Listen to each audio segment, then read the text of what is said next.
Hi, I'm John Green. This is Crash Course World History, and today we're going to talk about something we haven't discussed much here at Crash Course: peace. Peaceful, non-violent protest. Mr. Green, finally an episode where no one gets killed.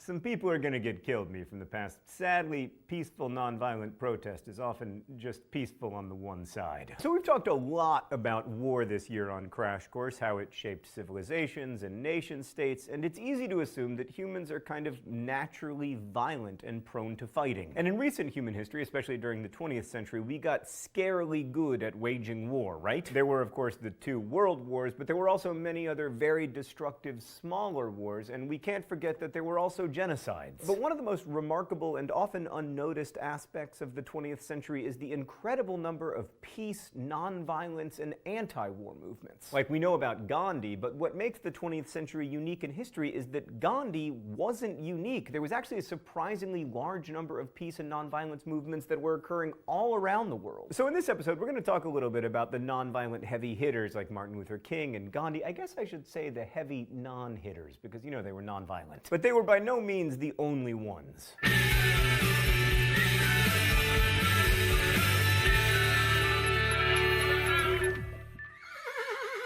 So by 1900, Europeans pretty much dominated the world. Even though there had been relative peace in Europe since 1871, Europeans, using new weapons, had unleashed an incredible amount of violence everywhere else on the planet. They'd colonized most of Africa, Asia, and the Pacific. Americans had also expanded across the continental United States and were making eyes at the Caribbean and Asia. And I want to be clear that this conquest and colonization was consistently violent, but some people were beginning to question the very idea of violence itself. Like in his 1894 book, The Kingdom of God is Within You, Leo Tolstoy, who knew a little bit about war and peace, explored how Jesus' message to, quote, turn the other cheek, was the basis for a life of nonviolence. He argued that governments and individuals needed to give up violence if they believed themselves to be true Christians, and Tolstoy also saw nonviolence as a solution to ending colonialism. In 1908, Tolstoy wrote a letter to a Hindu, to Mohandas Gandhi, and in the letter he explained that Indians needed to confront British imperialism with love and nonviolence. Gandhi not only read that letter, he also published it in his South African newspaper Indian Opinion in 1909, and Tolstoy's ideas and his correspondence with Gandhi marked the beginning of an informal dialogue between advocates of nonviolence from around the world that spanned the 20th century. And Tolstoy wasn't the only influence on Mohandas K. Gandhi. He'd grown up in the Gujarat region of India, where there's a sizable Jain community. And through the Jain monks, Gandhi was exposed to the idea of ahimsa, nonviolence or non-injury to life. He also read widely, including Western writers like John Ruskin and Henry David Thoreau. So after his return to India from South Africa in 1915, Gandhi began to distill his thinking related to nonviolence into a more explicit philosophy. In his 1929 autobiography, The Story of My Experiments with Truth, Gandhi wrote about how his belief in ahimsa could be the basis for Indians' resistance to British rule. So for Gandhi, nonviolence was both a way of life and a tool for gaining Indian self-rule. He saw Western civilization as violent and exploitative. That's ridiculous. I know the Eurocentrists are going to get mad at me for saying that, but it is true. It's a smidge violent and exploitative at times. That said, well done with like market-based innovation and the Mona Lisa and etc. Okay, let's move on. Gandhi believed that Indians could reject that lifestyle and replace it with a nonviolent one. And Gandhi also believed that Indians could bring about an end to British rule through a combination of ahimsa and satyagraha, a word often translated as adherence to truth. All right, let's go to the thought bubble. These interconnected ideas of ahimsa and satyagraha are best seen in the Salt March of 1930. So since the mid-19th century, the British had placed taxes on salt, and since salt, in addition to making food more delicious, is necessary to live, Gandhi saw these laws as a perfect example of how British despotism affected all Indians. Gandhi announced that he and a small group planned to march from his home in Ahmedabad to the coast in order to harvest salt. The march took almost 2 months and quickly gathered media attention from around the world, and the British Raj in India was forced to choose between arresting Gandhi for breaking a British law or else allowing him to break the law because he was harvesting salt illegally. Millions of Indians were inspired by Gandhi's challenge to British rule and began their own protests against the salt law. As civil disobedience spread across India, the British began to arrest people, and the international media focused even more on the protests, and popular opinion began to see British rule as unjust.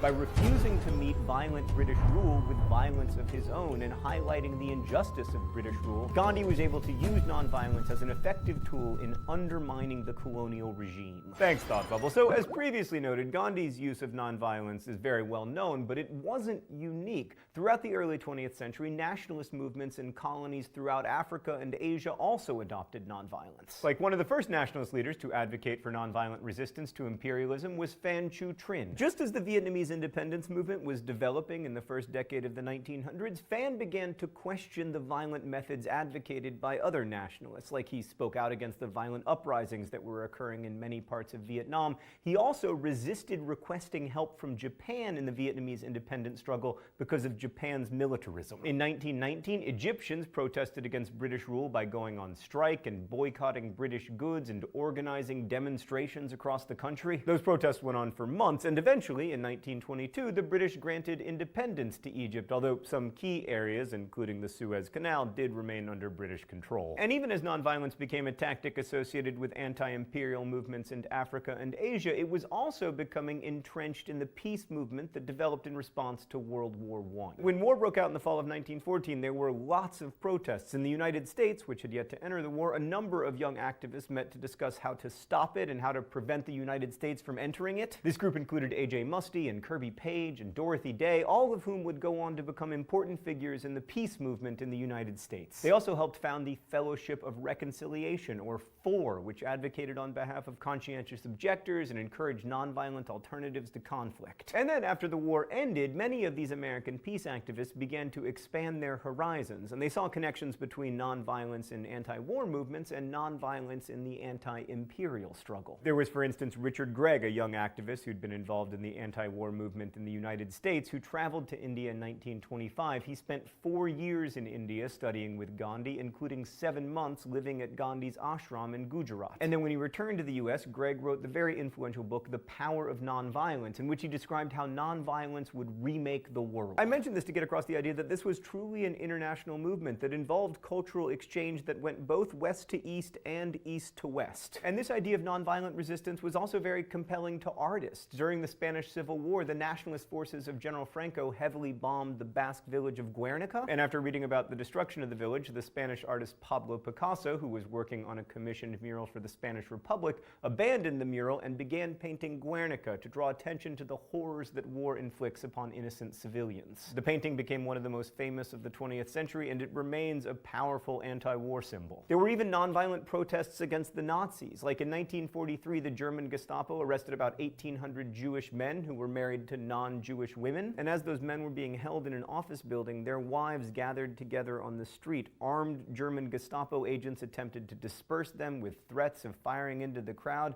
and a standoff between the unarmed women and the armed Gestapo went on for a week. Instead of firing on the women, Joseph Goebbels, the Nazi Party director in Berlin, ultimately decided to back down, and he released the men. The so-called Rosenstrasse protest was the only successful public protest against Nazi policies in Germany, but it wasn't the only protest. And then we have the civil rights movement in the United States, which brought together many of the different strains of nonviolent resistance in the 20th century. Like during World War II, civil rights pioneer Bayard Rustin met A.J. Muste and other members of the Fellowship of Reconciliation, and they spent much of the war protesting racial discrimination in the armed forces. But at the same time, Rustin was also becoming increasingly aware of the injustice of British colonialism in India and Africa, and began to protest that as well. And we see this global cross-fertilization of nonviolent ideas again in 1948, when Rustin traveled to India, where he met with many of Gandhi's associates. Gandhi had been killed in January of that year, and learned about the role of nonviolent protest against the British. And in the following decade, Rustin would teach Martin Luther King Jr. about Gandhi's tactics so he could use them in protesting against racial segregation in the United States. King himself traveled to India in 1959 to learn more about nonviolence, and before leaving, he explained that he was, quote, more convinced than ever before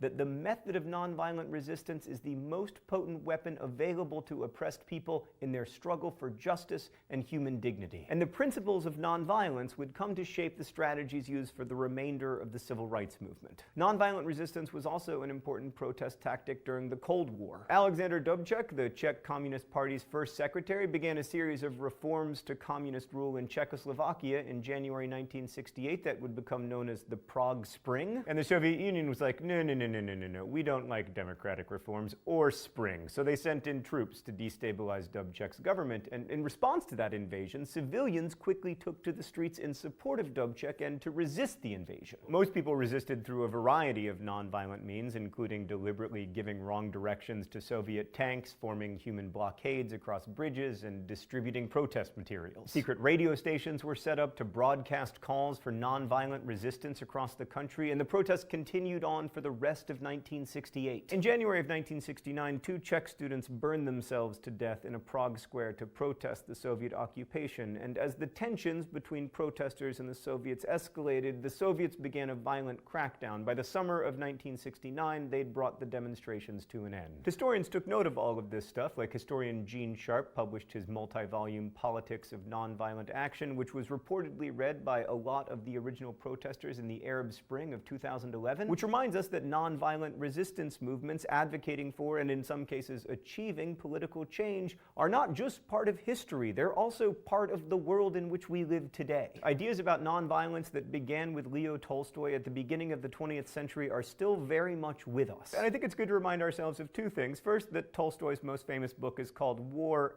and Peace. And secondly, that the 20th century, while it featured intensely destructive wars, was by many measures the least violent century ever. Wars are traumatic, and they have relatively straightforward narratives that allow us to focus on human dramas, and all of that stuff is appealing to historians. But really, the nonviolent struggles against oppression in the 20th century have been just as dramatic, and especially in the second half of the 20th century, they have borne fruit, and not just in the US and India. When the news focuses just on death and destruction, it can be hard to remember that more people are living under peaceful regimes than ever before, and that, at least between nations, inequality and injustice are diminishing. Nonviolent resistance doesn't always work, and the governments that emerge from these movements aren't always good governments. The stories, as usual, are complicated. So the next time we think about the 20th century merely as a century of war and genocide and nuclear weapons, we need to remind ourselves that it was also a century in which hundreds of millions of people emerged from poverty and fewer people died as a result of violence. Thanks for watching. I'll see you next week. Crash Course is filmed here in the Chad and Stacy Emigholt studio in Indianapolis, and it's made possible by our Subbable subscriber. Thank you so much for watching, and as we say in my hometown, don't forget to be awesome.